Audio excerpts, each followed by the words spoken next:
And welcome back to the Flow Sports Fix on this Tuesday evening. It's time to have a look at the round ball, the world ball game. And there is only one person we go to, our world game guru, and that is Ellis. Ellis, mate, how are you today? G'day, Clayton. Well, I've got to say I was really hoping that the final round of matches in the Premier League would at least give us some kind of send-off to what's been a pretty anticlimactic season. But who would have thought the final day, which is the only thing we really have to look forward to for a number of weeks now, would be as anticlimactic as the whole season has been. But there you go. I guess we had the whole Sergio Aguero sentimental side of things to indulge in, but it was pretty disappointing to see 3 games that everyone had their eyes on peter out into virtually nothing. And that can sometimes happen, which is a bit unfortunate. But I just want to get your thoughts on the way Liverpool finished up. They surrendered the title, but the season, it was what it was. But are you content? I was going to say happy, but I thought I'd better change it.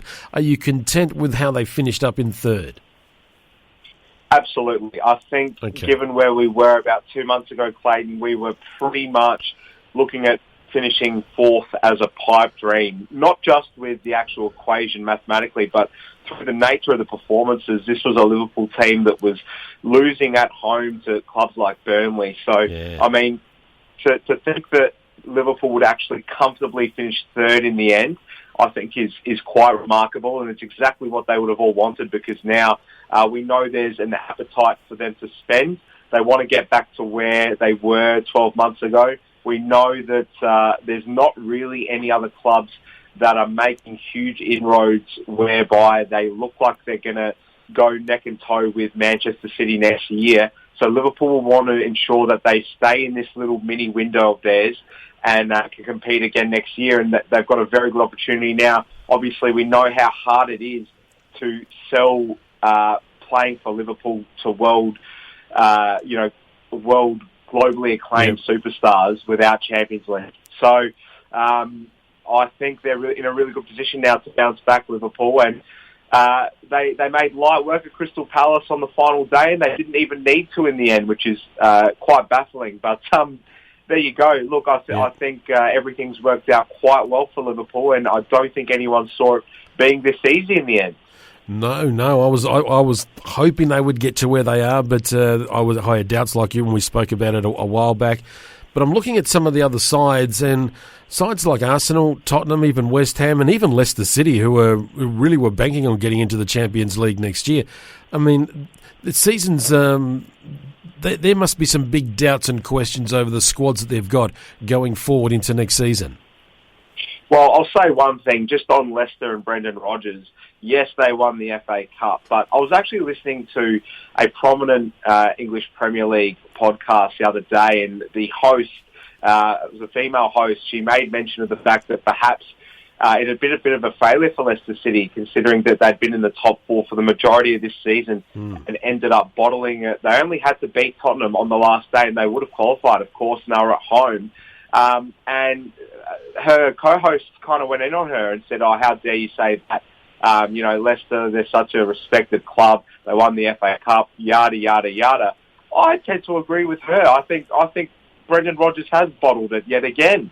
I mean, let's be honest, Clayton, the Champions League is a far superior carrot to winning the FA Cup these days. I mean, I don't even know anyone that I follow football with who actually watched that FA Cup final. It was almost like a bit of a warm-up game for Chelsea with their Champions League final coming up.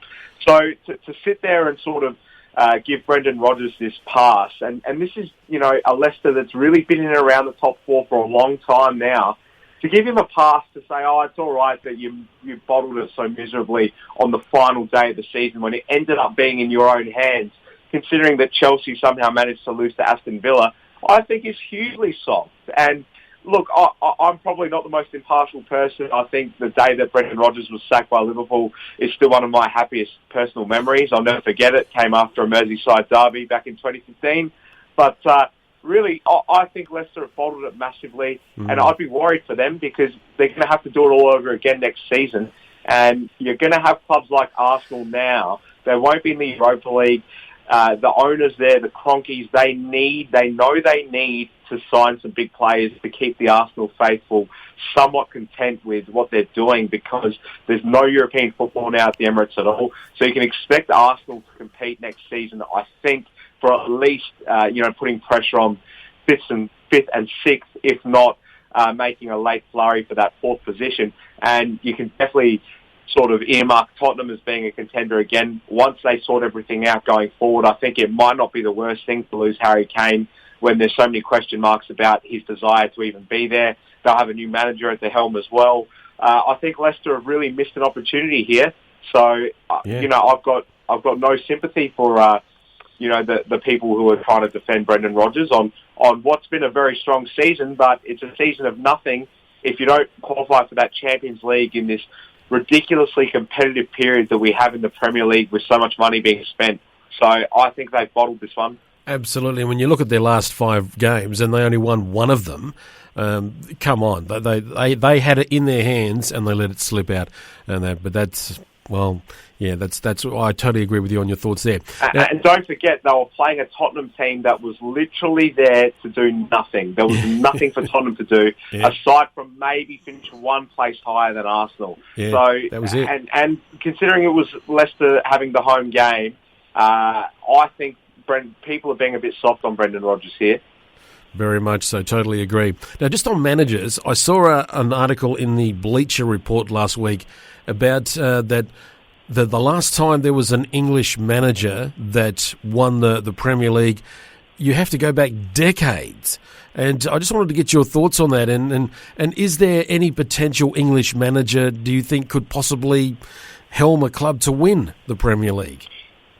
Well, it was Howard Wilson, the last Englishman to win the Premier League, and it's quite a fascinating little niche topic there, because you often don't get this coming up in conversations at all unless it's in one of those real kind of random quizzes that you sometimes get dragged into participating in. But just on your question, Clayton, I think one man to look out for is actually someone who's been flying quite strongly under the radar in recent years. That's John Terry. I think Terry, who's really doing his apprenticeship, is at Aston Villa as the assistant. I think he's going to be one that eventually takes a big job and wins the league, only because he had obviously one of the most highly acclaimed careers as a player in the English limelight as well, but he didn't tempt his own fate by jumping straight into a big job. He said, no, I'm going to retire. I'm going to sort of spend my last season or so seeing how someone else does it. I'm going to then become an assistant manager where I'm not in any position to have my wobbles, documented in any kind of way. And then I think in 2 or 3 years from now, he'll be well cut out to take on a big job. It'll most likely be in England. He's got no reason to take on a job outside of England. Yeah. And I think he's one to watch personally, because when you look at the other Englishmen who are sort of, best framed for being elite managers, there's really not any that are making huge strides at the moment. Obviously, Eddie Howe has done a great job with Bournemouth to get that club to where they were before they got relegated last season. He looks like he's going to jump into the job at Celtic, probably going for that sort of Brendan Rodgers pathway. But I can't really see any other English managers that are absolutely sort of chomping at the bit to lift that Premier League with a club that they get into a job with anytime soon. I'll throw one at you. Steven Gerrard. Look, the question mark with Gerrard will always be how much of a challenge really was it to get Rangers to where they are, only because Celtic were already on a downhill slide before he went into that Rangers job. And we know that Rangers just needed a strong personality. That's all it was a case of being. They're a big club. They've got immensely good history, and they just needed to sort of match Celtic's spending. They did that. Now, I'm not trying to discredit Steven Gerrard. He's obviously done a wonderful job. But I think people are getting a little bit caught up in all the hysteria here, because the Premier League is a different gravy, Clayton. There's no point mincing our words on that subject. So I think Gerrard has still had shortcomings that people have seen. Whether he's learnt from those or not is a different story, but I think John Terry is actually in the best position because he would have learnt so many things without anyone criticising him, without any scrutiny, without any possibility of him getting in his own head. And I think that when he takes on that big job, which you can't imagine it'd be far down the line from here, that he will make for a great manager. I agree with you. I certainly do. I got some insight onto John Terry from one of his good friends that we've spoken to on the Sports Fix, the Melbourne Machine, or as he likes to be known, Neil Robertson. They're good mates, and I asked Neil about him, and he told me, and so I kind of agree with you there on John Terry and where he could end up and what he could do as well. And that's we'll see what happens. I'd like to see Steven Gerrard and John Terry fighting it out. So who knows? That could possibly happen. Now, yes, it could, and that'll be a great day when it does, because we obviously, particularly my generation of fan, grew up seeing all those guys as the mainstays of Englishmen playing in the league, and I think to see them as managers all competing against one another will be special for sure. This weekend, Ellis, we've got the $150 million game. It's between a team from Wales and Brentford. So how do you see Swansea, who I did pick to make it back into the Premier League, and up against Brentford? How do you see it playing out? Look, I think I'm going to go with Brentford. I knew you would. They're coming into this with a lot of good form. They've probably been the most watchable team in the Championship. They should have probably got promoted last season, in all honesty.